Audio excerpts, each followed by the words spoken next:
prostration of gratitude. Islam has stipulated for man to prostrate to Allah in gratitude whenever any pleasant incident befalls him. We have the narration of Abu Bakr in which he said, "Indeed, the Prophet, may the peace and blessings of Allah be upon him, used to fall into prostration, thanking Allah whenever a pleasant happening befell him or he was given a glad tiding." When performing the prostration of gratitude, the person says the takbir, Allahu Akbar, before prostrating. And he then says, Subhana Rabbi al-A'la, meaning glorified be my Lord the Most High, and praises Allah and thanks Him for what He has bestowed upon him.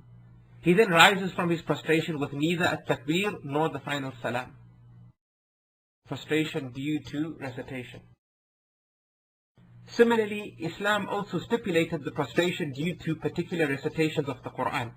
If the reciter comes across a verse which has a prostration, this is the case if he is praying or not. Ibn Umar, may Allah be pleased with him, said, the Prophet used to read to us surahs in which there are prostrations, then he would prostrate, and we used to join him in prostration too. Before prostrating, the reciter or one who is listening to the Quran says the takbir, Allahu Akbar, then prostrates, saying, Subhana Rabbi al-A'la, meaning glorified be my Lord the Most High. He then supplicates, saying, سجد وجهي للذي خلقه وشق سمعه وبصره بحوله وقوته. The meaning of which is, my face is prostrated to He who created it, and due to His might and power gave it hearing and sight. He also says, Allahumma aktub li biha indaka ajra, wada' anni biha wizra, waj'alha li indaka dhukhra, wa taqabbal minni kama taqabbaltaha min abdika Dawood. The meaning of which is, O Allah, write a reward for me due to it, and overlook my sins due to it, and store it away for me with you, and accept it from me, as you have accepted it from your servant David. He then says the takbir and rises from the prostration, if he is in salah. But if he is not in salah, he rises with neither a takbir nor taslim.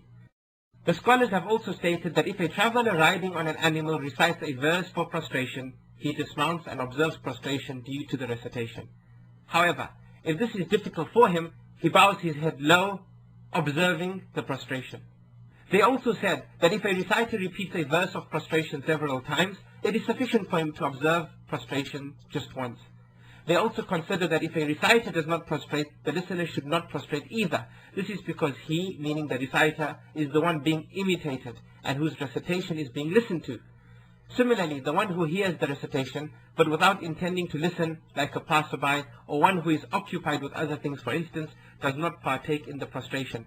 This is because he is not following the recitation of the reciter, so it is not required for him to prostrate. Also, the scholars have stated that there is no sin in making any prostration due to recitation during the times when the prayer is forbidden.